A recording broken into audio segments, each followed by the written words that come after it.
नमस्कार दोस्तों, स्वागत है आप सभी का हमारे इस YouTube चैनल पंडिताइन चाची में। तो दोस्तों, आज हम आपके लिए लेकर आए हैं जगन्नाथ जी की कथा। जगन्नाथ जी मंदिर छोड़कर क्यों चले गए? तो दोस्तों, हम भगवान के दर्शन करने के लिए मंदिर जाते हैं, लेकिन अगर भगवान ही मंदिर से बाहर चले जाएं तो लेकिन भगवान मंदिर से बाहर क्यों जाएंगे? यही तो राज की बात है। तो दोस्तों, इतिहास में एक ऐसा समय आया जब हमारे प्यारे जगन्नाथ जी मंदिर छोड़कर किसी के पीछे चले गए। तो दोस्तों, ये आज कहानी हम सुनाएंगे। जगन्नाथपुरी धाम में सूर्यदेव समुद्र में प्रवेश कर चुके थे।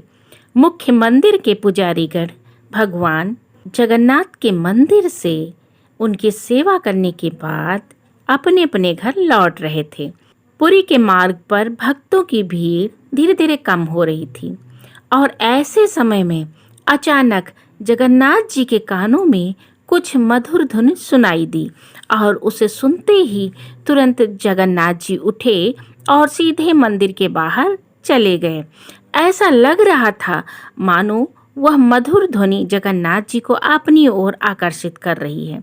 जिस प्रकार सुदामा का नाम सुनकर भगवान श्री कृष्ण खुले पैर, बिना मुकुट के और बिना श्रृंगार के द्वारिका के मार्ग पर दौड़ने लगे थे, उसी प्रकार जगन्नाथ जी भी उस संगीत की लहरें जिस दिशा से आ रही थीं, उस दिशा की ओर दौड़े जा रहे थे। लेकिन दोस्तों, ऐसा क्या था?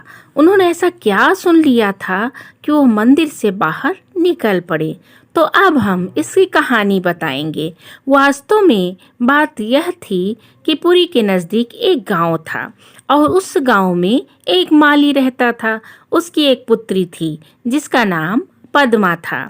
उस समय पद्मा अपने बगीचे से बैंगन तोड़ रही थी और साथ ही साथ महान कवि जयदेव के द्वारा रचित श्री गीत गोविंद गा रही थी।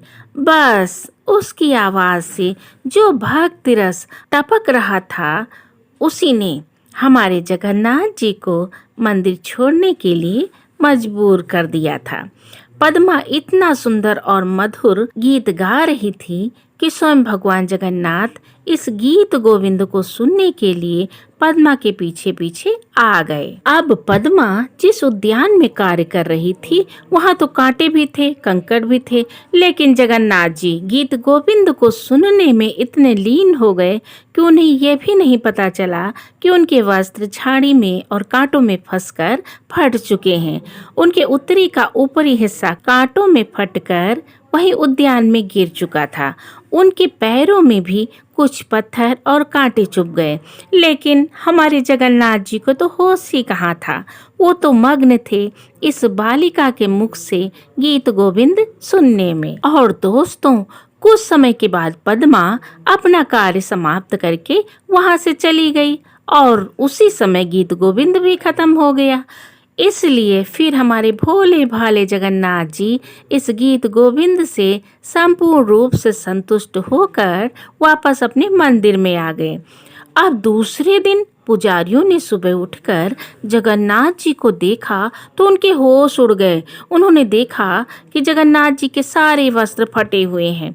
यह देखकर सभी पुजारीगण चिंतित हो गए। उन्होंने तुरंत ही राजा को सूचना दी और यह सुनकर राजा को भी आश्चर्य हुआ। सभी को कुछ अमंगल होने की अनुभूति लग रही थी। आखिर राजा ने अन्न जल का त्याग कर दिया और भगवान जगन्नाथ जी के चरणों में गिरकर उन्होंने इस प्रकार से प्रार्थना की। राजा ने कहा, हे प्रभु, हे जगतपति, आपका इस प्रकार दर्शन हमने कभी नहीं किया। आपकी यह स्थिति हमें व्यथित कर रही है। प्रभु, कृपा करके आप हमारी भूल को क्षमा कर दीजिए। यदि आपकी सेवा में हमसे कोई त्रुटि हो गई है तो कृपा कर मुझ पर अपनी कृपा करें और मुझे क्षमा करें।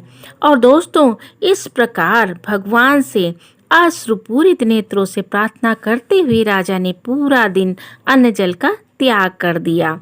और उनकी यह अवस्था देखकर स्वयं भगवान जगन्नाथ जी राजा के स्वप्न में आए और उन्होंने उनसे कहा, हे प्रिय राजा, चिंता मत करो।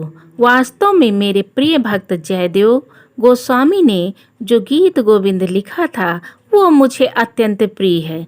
कल रात को एक कन्या मधुर स्वर में गीत गोविंद गा रही थी। उसी को सुनने के लिए मैं कल रात वहाँ चला गया था। वह कन्या जहाँ यह गीत गा रही थी वहाँ कुछ कांटे और पत्थर भी थे, जिसमें फंसकर मेरे वस्त्र फट गए और आधा कपड़ा वहीं गिर गया है। इसलिए इस संपूर्ण घटना में तुम्हारी कोई भूल नहीं है। लेकिन हाँ, मेरी यह इच्छा है कि तुम प्रतिदिन उस कन्या को यहाँ बुलाओ और रात्रि को शयन करने से पहले मुझे उसके द्वारा गाया हुआ गीत गोविंद सुनाओ। जगन्नाथ जी के आदेश पर राजा ने तुरंत सैनिकों को उस स्थान पर भेजा और सभी लोग यह देखकर आश्चर्यचकित हो गए कि सच में वहां जगन्नाथ जी के उत्तरी का ऊपरी हिस्सा पड़ा हुआ है। यह देखकर राजा स्वयं उस माली और उसकी पुत्री पद्मा के पास गए। वहां जाकर उन्होंने उनसे प्रार्थना की कि वो पुरी में आकर निवास करें और प्रतिदिन भगवान जगन्नाथ जी के लिए पद्मा गीत गोविंद का गान करे। उनके तथा उनके परिवार के रहने और आजीविका की संपूर्ण व्यवस्था राजा द्वारा की जाएगी। जब पद्मा ने यह सुना तो उसे बहुत आश्चर्य हुआ कि स्वयं भगवान जगन्नाथ जी ने उसकी सेवा स्वीकार की है। इस प्रकार पद्मा और उनका पूरा परिवार पुरी में आकर निवास करने लगा और पद्मा प्रतिदिन जगन्नाथ जी को रात्रि में गीत गोविंद सुनाने लगी। और दोस्तों, राजा ने भी इस सेवा को बड़ा ही आदर दिया और उन्होंने इस गीत गोविंद के लिए समय तथा नियम भी निर्धारित किए। इतना ही नहीं, इसे स्थायी रूप से एक आदेश के रूप में पत्थर पर भी अंकित करवाया और आज भी इस प्रथा को चालू रखा गया है।